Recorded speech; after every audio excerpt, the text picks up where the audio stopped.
सबसे पहले हैदराबाद किंग्समैन के अंदर ये जो वर्ल्ड किंग है ना, इसको हटाया जाए। ये इसकी बेहद तौहीन कर रहे हैं। यानी 4 मैचेस हो चुके हैं इनके पीएसएल 11 के अंदर और अभी तक ये एक मैच भी नहीं जीत पाए।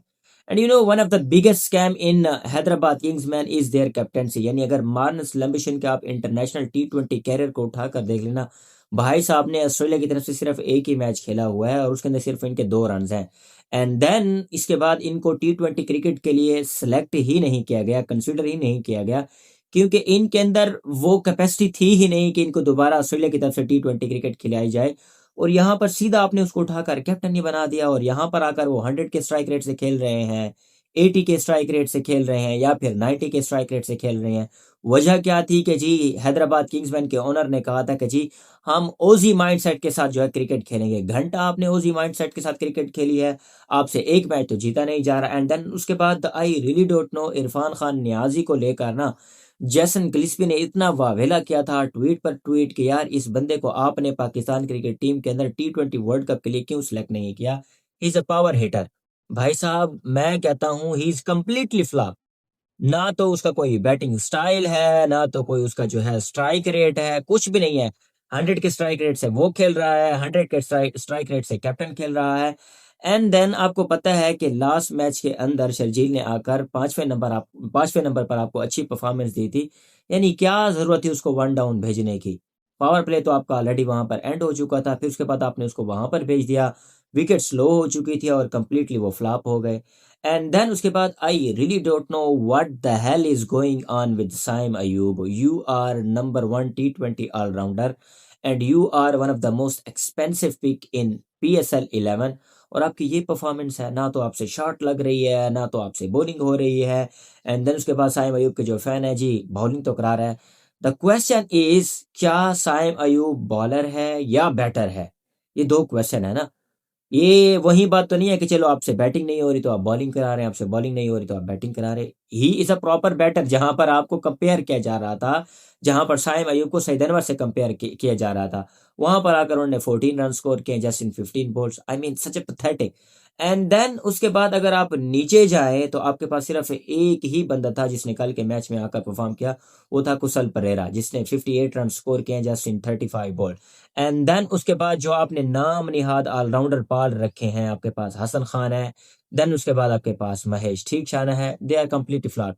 अगर एटलीस्ट आप पूरे के पूरे ओवर्स खेल जाते, यानी 18.2 ओवर्स के अंदर आपका जो स्कोर है वो 145 है, उसके बाद अगर आप 10 बॉलें जो आपके रह रही थी वो खेल जाते तो आई होप सो जिस किस्म की आज बॉलिंग हुई हैदराबाद किंग्समैन की तरफ से, तो मेरे ख्याल में पहली विक्ट्री आ सकती थी। अब उसके बाद बात करते हैं भाई साहब बॉलिंग की। सबसे पहले पेशावर जलमी की। चाचा ने अच्छी बॉलिंग कराई भाई साहब, चाचा ने 4 विकेट्स लिए हैं और जस्ट 21 रन दिए हैं। एंड देन उसके बाद सुफियान मुकीम, मैं अक्सर इनकी तारीफ करता रहता हूं और ये अक्सर डिलीवर होते रहते हैं, डिलीवर करते रहते हैं और ये अक्सर टीम से ड्रॉप होते रहते हैं। ये चीज बड़ी कॉमन है। 4 ओवर्स कराए हैं, 32 रन दिए हैं, 4 विकेट्स लिए हैं with the economy of 8। He is brilliant but I really don't know why Pakistan cricket team ने जो है ना इनको सेलेक्ट नहीं किया और क्यों इनको इतना निगलेक्ट किया हुआ है। एंड देन पिशावर जल्मी की बात हो रही है और किंग बाबर आजम की बात ना हो, ये तो हो ही नहीं सकता। भाई साहब अगर आपने स्लो खेलना ही था, इस स्ट्राइक रेट के साथ आपने खेलना ही था, तो कम से कम फिनिश तो करके जाते। क्यों आप अपने ऊपर वो लेबल लगवा रहे हैं जिसकी वजह से आपको फेमस किया जा रहा है, जिसकी वजह से आपको निगलेक्ट किया गया, जिसकी वजह से आपको टी20 क्रिकेट से बाहर किया गया। 43 runs just in 37 ball with the strike rate of 116 and 6 fours। यानी आपको फिनिश करना चाहिए था। और पोस्ट मैच कॉन्फ्रेंस के अंदर पहली मर्तबा लग रहा था कि बाबर आजम गुस्से के अंदर थे और जब उनसे कहा गया था कि अक्सर आपका कंपैरिजन किया जाता है विराट कोहली के साथ, बट विराट कोहली फिनिश करके आते हैं और आपसे फिनिश नहीं हो रही, तो उन्होंने सबसे पहले कहा कि जी मेरा कंपैरिजन करना छोड़ दें विराट कोहली के साथ। और दूसरा, मैंने बहुत से मैचेस फिनिश किए हैं बट आपको मेरे रिकॉर्ड याद नहीं होंगे। बट फर्स्ट टाइम मैं बाबर आजम का जो की जो बॉडी लैंग्वेज थी वो मैं इस टाइप की देख रहा था। और लकी रहे जहां पर हम आमिर जमाल को लेकर बहुत ज्यादा जो है तारीफ करते हैं कि ये बहुत बहुत अच्छे क्रिकेटर हैं, बट भाई साहब he can be a good cricketer, he can be a good all rounder in red ball not white ball. तो जैसे इन्होंने ऑस्ट्रेलिया के अगेंस्ट हिटिंग की थी, इट वाज मार्वलस। तो आई गेस आमिर जमाल की जो जगह बनती है वो रेड बॉल यानी टेस्ट क्रिकेट के अंदर तो बनती है, बट T20 के अंदर वो वैसे डिलीवर नहीं कर पाई। ये मैच बहुत पहले खत्म जाना चाहिए था। But one of the most interesting thing is about IPL and PSL। कल का मैच था Delhi Capital versus Gujarat Titan, और यहाँ पर जो मैच था वो था Peshawar Zalmi versus Hyderabad Kingsmen. Last over के अंदर पेशावर जल्मी को 14 रन रिक्वायर्ड थे, और वहां पर दिल्ली कैपिटल को 13 रन रिक्वायर्ड थे। देन उसके बाद दिल्ली कैपिटल को जो है लास्ट 3 बॉल्स के अंदर 8 रन रिक्वायर्ड थे, और यहाँ पर भी जो है पेशावर जल्मी को लास्ट 3 बॉल्स के अंदर 8 रन रिक्वायर्ड थे। एंड देन उसके बाद इफ्तिखार ने 6 लगाया, वहां पर आपके पास डेविड मिलर ने भी 6 लगाया।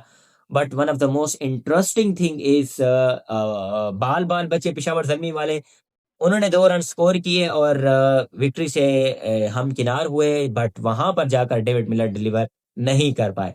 तो समटाइम्स लक जो है वो आपको बहुत ज्यादा फेवर करता है। जहां पर जीता जिताया मैच गुजरात टाइटन हार चुकी थी, फिर हारा हाराया मैच दोबारा वो जीती है। इसी तरह सिमिलरली पिशावर जल्मी के साथ भी एग्जैक्टली यही हुआ कि जीता जिताया मैच ये हार रहे थे, एंड उसके बाद हारा हराया मैच ये जीते थे। तो that's it, Peshawar Zalmi versus Hyderabad Kingsmen. इसके बारे में आपका क्या कहना है कमेंट सेक्शन में जरूर बताइएगा। Stay tuned for the next video, keep subscribe my YouTube channel and Facebook page.